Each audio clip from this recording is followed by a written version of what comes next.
नमस्कार दोस्तों, मैं राजेश दुकानी एडवोकेट आज आपके साथ डिस्कस करूंगा फोर्स मेजर के बारे में। दोस्तों, फोर्स मेजर एक्चुअल में है क्या? फोर्स मेजर एक फ्रेंच टर्म है जिसका मतलब होता है एक्ट ऑफ गॉड, यानी सुपीरियर फोर्सेस। ऐसा एक्ट जो किसी भी व्यक्ति के हाथ में नहीं है, जो सिर्फ और सिर्फ सुपीरियर फोर्सेस के हाथ में है, जैसे कि अर्थक्वेक हो गया, वोल्केनो हो गया,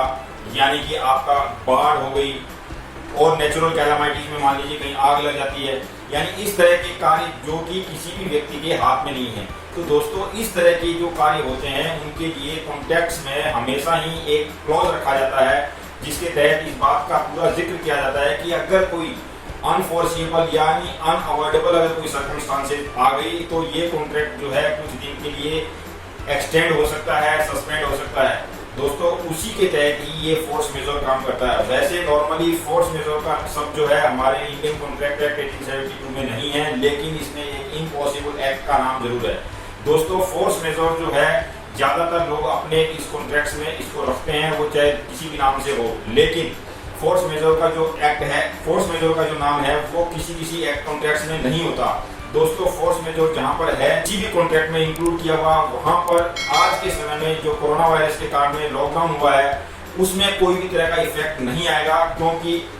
उसमें ऑलरेडी ये मेजर्स लिए जा चुके हैं। वैसे भी दोस्तों, आपकी जानकारी के लिए मैं बता दूं कि सेंट्रल गवर्नमेंट की मिनिस्ट्री ऑफ फाइनेंस ने 19 फरवरी 2020 को अपने हर एक कॉन्ट्रैक्ट में फोर्स मेजर को अलाउ किया है, यानी जो गवर्नमेंट से रिलेटेड कॉन्ट्रैक्ट्स हैं उसमें फोर्स मेजर का जो प्रावधान है वो उसका उपयोग किया जा सकता है। लेकिन दोस्तों, फोर्स मेजर का प्रावधान जहां पर कॉन्ट्रैक्ट में ऑलरेडी नहीं है उसके लिए क्या रेमेडी है? तो दोस्तों, सेक्शन 56 जो है कॉन्ट्रैक्ट एक्ट का इस बारे में कहता है कि अगर आपका किसी भी कारणवश कोई भी कॉन्ट्रैक्ट एग्जीक्यूट नहीं हो पा रहा है तो आपको उसमें जो है एक रिलीफ मिल सकती है, यानी डॉक्ट्रिन ऑफ फ्रस्ट्रेशन का प्रावधान है। डॉक्ट्रिन ऑफ फ्रस्ट्रेशन इस बात का प्रावधान किया गया है कि मान लीजिए आपने कोई कॉन्ट्रैक्ट किया है और उस कॉन्ट्रैक्ट को एग्जीक्यूट करने के लिए आपके पास में कोई रेमेडी नहीं है, यानी किसी भी कारणवश, चाहे वो प्राकृतिक आपदा हो या कोरोना वायरस जैसा कोई भी पेंडेमिक या एपिडेमिक हो जिसके तहत आप इसको एग्जीक्यूट नहीं कर पा रहे हैं, तो दोस्तों आपके पास में एक रेमेडी है कि आप उस कॉन्ट्रैक्ट को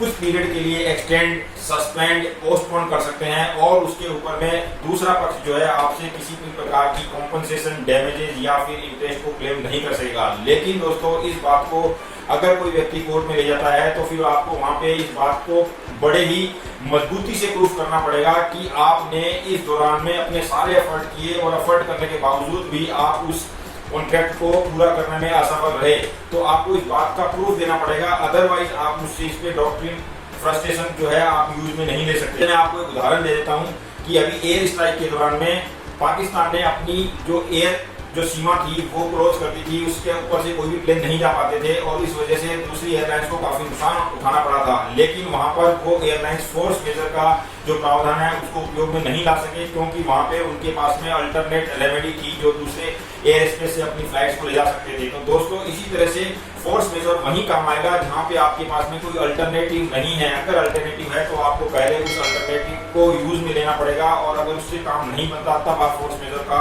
उपयोग ले सकते हैं। तो दोस्तों, इस तरह से फोर्स मेजर जो है वो एक एक्ट ऑफ गॉड है, सुपीरियर फोर्सेस के द्वारा किया गया कृत्य है, और जो ऊपर में आपका कोई कंट्रोल नहीं होता। तो दोस्तों, ये था आज का डिस्कशन फोर्स मेजर के ऊपर। अगले वीडियो में फिर किसी नए टॉपिक के साथ मिलेंगे, तब तक के लिए नमस्कार, धन्यवाद।